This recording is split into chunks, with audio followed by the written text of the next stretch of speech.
All right, YouTube. Some of you probably already know this, but the date predicted for the beginning of the Norse Ragnarok, the Norse apocalypse, is February 2nd, February 22nd of 2014. They've already sounded the horn of York. The Nordic individuals in Britain, that is, have sounded their horn, warning of the impending doomsday coming upon us all that's supposed to happen about 48 hours from now. As I said with the Mayan doomsday material, I pointed this out early and often, and I wish more people had understood it at the time, is that these ancient prophecies, the Mayans, the Norse, whatever other prophecies you might be referring to, are not the same as the kind of quote-unquote prophecies that people make today. When you get some televangelist or stump preacher or radical cleric or something predicting that the end will come soon, most often they give a fairly soon to happen and very explicit date. Like the world will end on, Harold Camping style, the world will end on June 6th of 1966 because it's 6666, or something like that. These don't ever come around because all these people, what they are predicting is simply the world will end in fire, Jesus will come back, we'll all ascend. This is the end. It'll happen in a 24-hour period, sometimes less. It'll happen instantly. It'll happen over the course of a week. The world will be ended. It'll be depopulated. Everyone dies. Hallelujah. The ancient prophecies, and if you've ever read the prophecies of Ragnarok or any of the Mayan materials that relate to their end times, most often they regard the end as the end of a cycle. The Mayans did this explicitly. The Norse do the same thing. But if you listen to the entire prophecy, humankind does survive. There are 3 years of winter, which could be a metaphor in itself. It could be a metaphor for suffering in general. The world devolves into chaos. People forget the gods. People forget virtue. People forget morality. They become like animals and they kill one another off. And there are various famines and plagues and things, which would naturally follow an extended period of chaos in any region anyway, because then medical system breaks down, education breaks down, law and order break down. So that's fairly clear that in that case, the Norse, at least on that point, would be right. The Norse aren't saying the world ends, it frosts over like a tomb, everything becomes ice and snow forever, and then the cosmos collapse and turn to ash or something.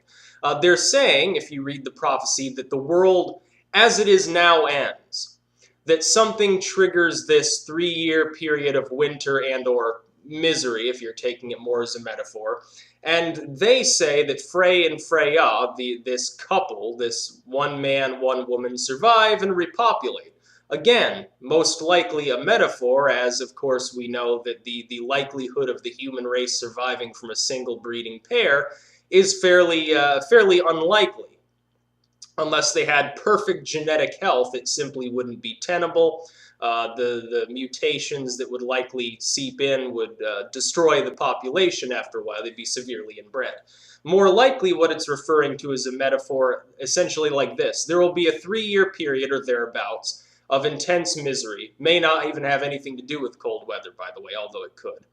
After which most of the world's human population will have succumbed to famine, war, disease, pestilence, and so forth.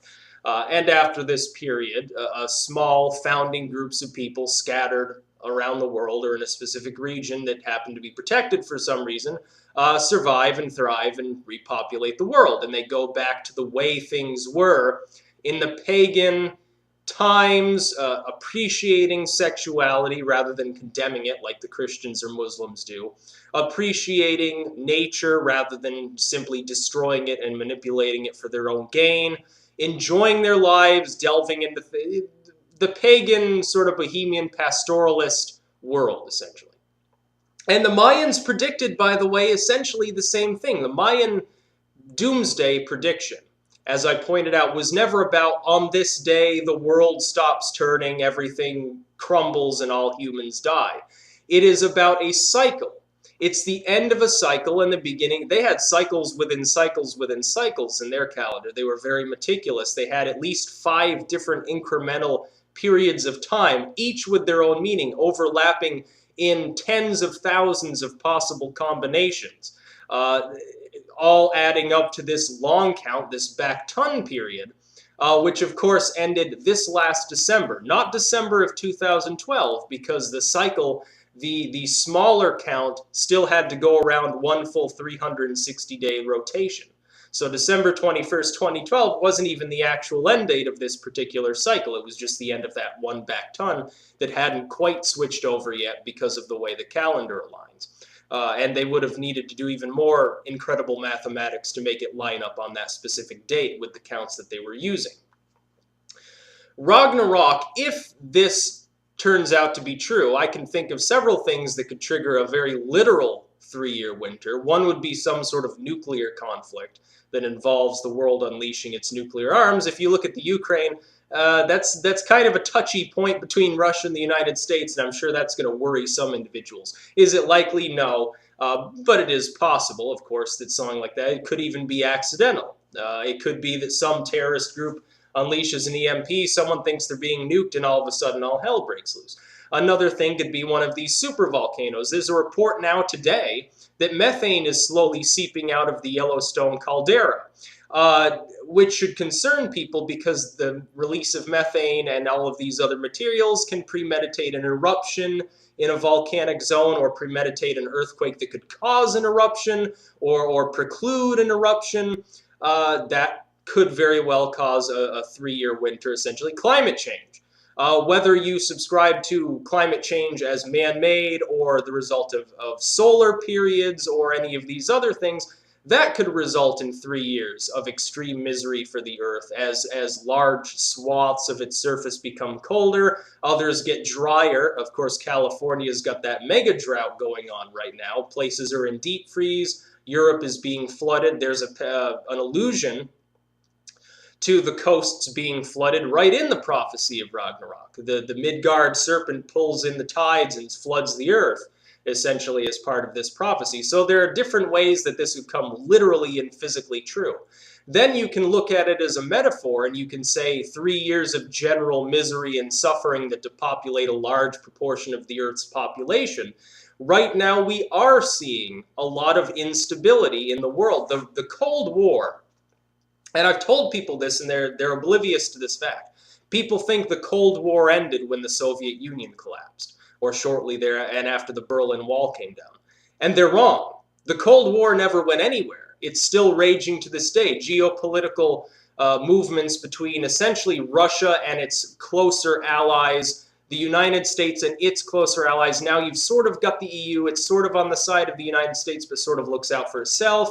You've got China growing in power, which kind of sides with the Russians, at least diplomatically, but also is nationalist and doesn't really like the Russians or anybody else, and also trades heavily with the United States while hating us too.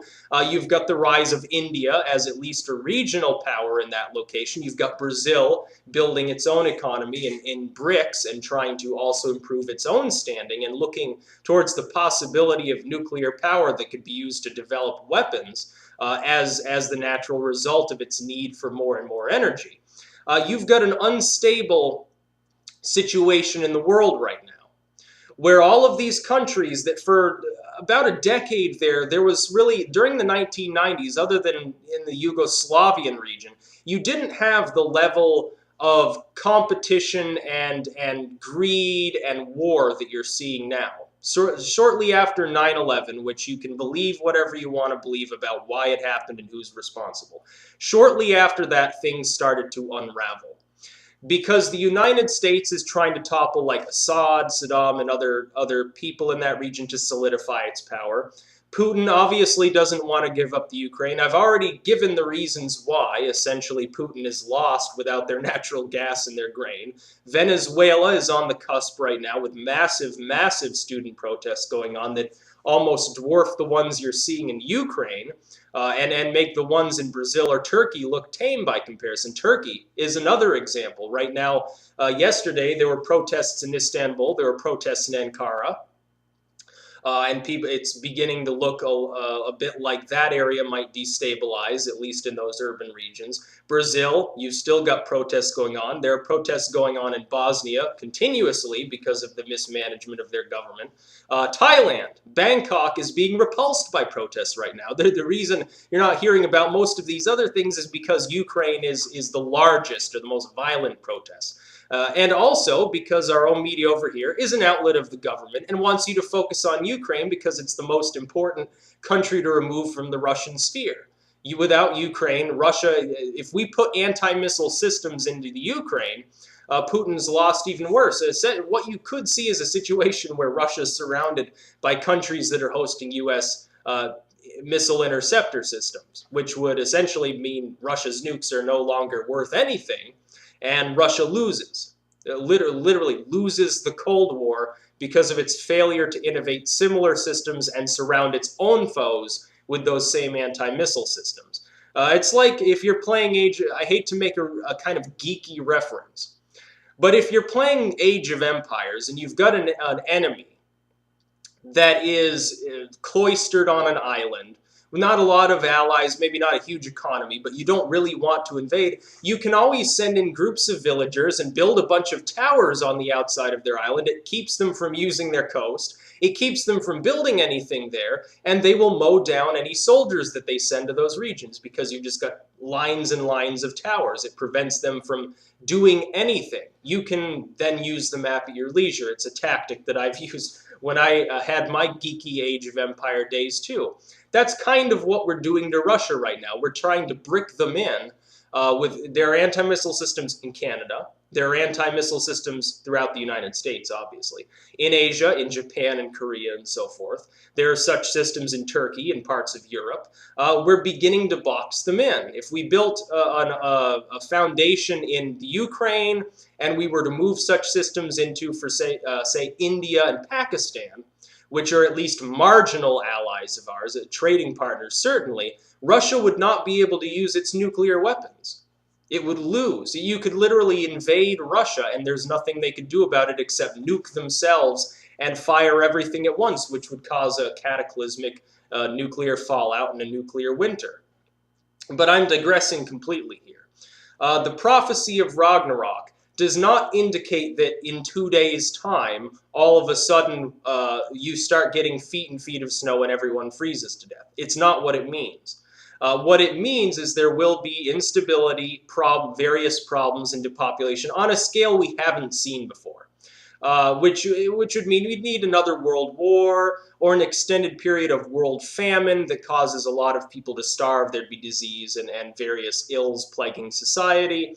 Right now, you can probably see behind me, there's about 3 feet of snow out there. Of course, this is Vermont, so that's fairly normal, not to worry anyone. We've always got Ragnarok up here, by the way, because we've got winter, essentially, that lasts from late October through early April. So we don't care how much snow and cold and misery there is up here. We'll be fine because we've got snow shovels. You people down in the south are the ones that have to worry about that. But no. For those that are worried, oh, the world's going to end in 2 days. No, it's not going to end in 2 days, most likely. Most likely what this is a metaphor referring to cycles. Ancient people in occult mystic paths understood that existence moved in cycles. They looked at the natural world around them. They looked at the seasons. They looked at eclipses. They looked at stellar movements, various cosmic movements. They looked at the way in which plants you plant it, it grows, it dies, the seed goes back to the ground and grows again on a seasonal cycle. Everything that we know and all of our existence is based off of these weather and climate and cosmic cycles. That's what our entire existence is based off of. We can't help but notice these things, and our own actions, our own human actions, can't do anything other than follow those cycles. It's winter, it's cold out. You dress warmer, you stay inside more. It's summer, it's warmer out. You go outside with fewer clothes, you do more things outside. Well, that's a human behavior that's affected by these completely natural cycles that are out of our hands. Unless you subscribe to 100% man-made climate change theory. I do not. I choose to believe that human activity is partially to blame for climate instability and that the rest of it, the majority of it's the result of solar cycles. Again, a natural cycle affecting the way in which this world exists. But you could very well see a 3-year solar minimum that causes much colder temperatures. You could very well see a huge volcanic eruption that blankets the world with ash for years. You could potentially see in the future a nuclear war that causes the same thing, a nuclear winter. Ash and dust and particles go up in the sky and everything's 10 degrees colder year-round for 2 or 3 years. It could happen. I don't think that that's likely, but it is possible. However, the prophecy itself is not a cataclysm. It's not even really, when you think about it, it's not truly a prophecy about the end of the world. It's a prophecy about the end of a cycle. It's the same as Kali Yuga, the cycles of the Buddhists or Hindus, or those groups. It's the same as the Mayan calendar. It's the same as the cycles that you see talked about to some degree, weather cycles and so forth, in the Bible. And certainly in a great deal of occult literature. You even have demons and angels and so forth that are aligned with specific seasons, lunar phases, solar phases, times of year, certain numbers, numerics. It's all thrown in there together. It's all about these cycles that ancient man understood and could base predictions around about weather, around this time of year, it's warmer.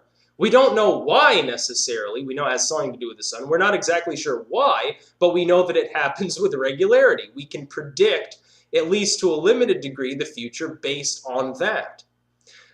New so-called prophecies do not do that. That's why when I hear a Harold Camping or whatever say the world will end on this day, Jesus will come back, or Ali will come back, or Muhammad will descend, or any of these other things, I know they're not true.